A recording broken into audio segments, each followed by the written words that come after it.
FAQs about Potentilla gracilis. Potentilla gracilis, often known as the slender cinquefoil, has intrigued me for quite a while. Its delicate foliage and vibrant flowers make it a standout in gardens and landscapes. I've gathered some frequently asked questions about this plant, hoping to clarify any uncertainties and share my experiences with it. What is Potentilla gracilis? Potentilla gracilis is a charming perennial that belongs to the Rosaceae family. This plant is native to North America and is admired for its slender, finely divided leaves and bright, yellow flowers. The plant typically grows to about 12 to 18 inches in height, making it perfect for ground cover or border planting. Its compact size and prolific blooming make it a popular choice for gardeners looking to add a splash of color to their landscapes.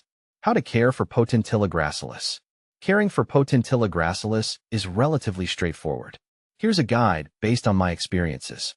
Sunlight. This plant thrives in full sun but can tolerate partial shade.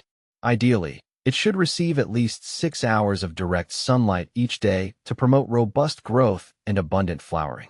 Soil. Well-drained soil is crucial. Potentilla gracilis does best in sandy or loamy soil with good drainage. Avoid heavy clay soils that retain too much moisture.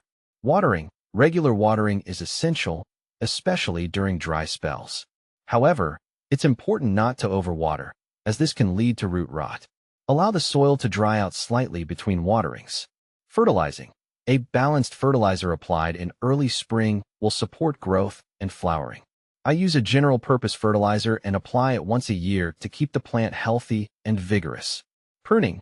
Light pruning after the blooming period can help maintain the plant's shape and encourage new growth. Removing spent flowers, deadheading, also promotes continuous blooming.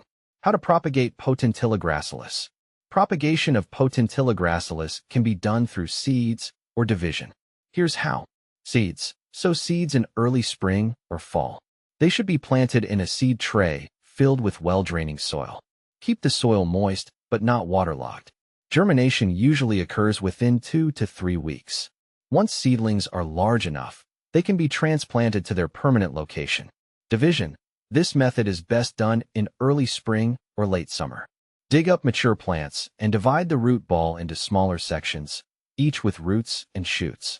Replant the divisions in prepared soil and water thoroughly.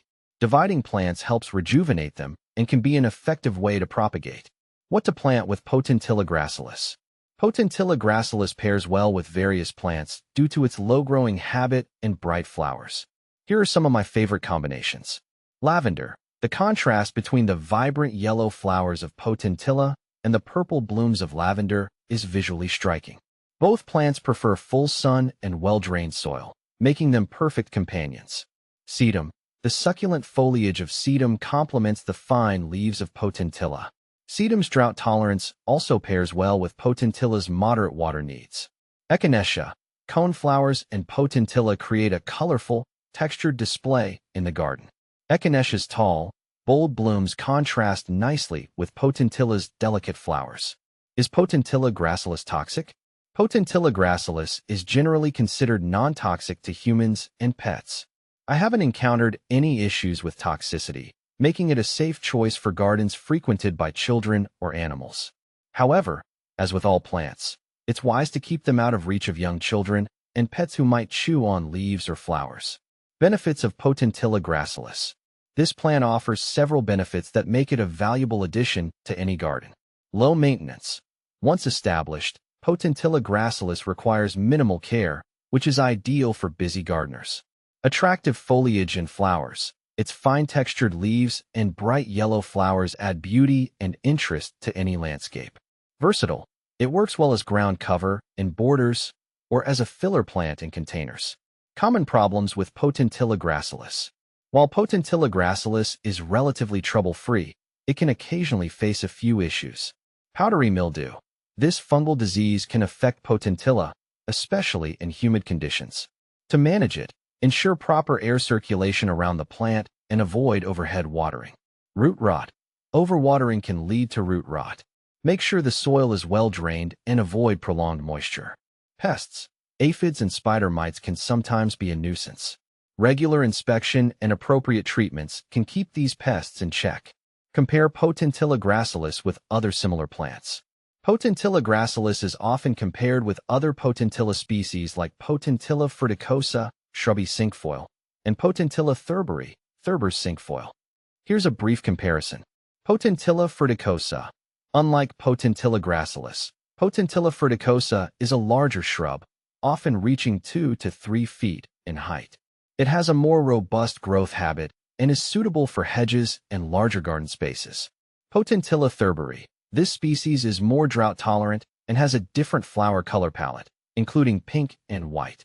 It's also more tolerant of poor soil conditions compared to Potentilla gracilis. In conclusion, Potentilla gracilis is a delightful and versatile plant that can enhance any garden with its elegance and vibrant blooms. Its ease of care and adaptability make it a favorite of mine, and I hope this guide helps you appreciate it as much as I do.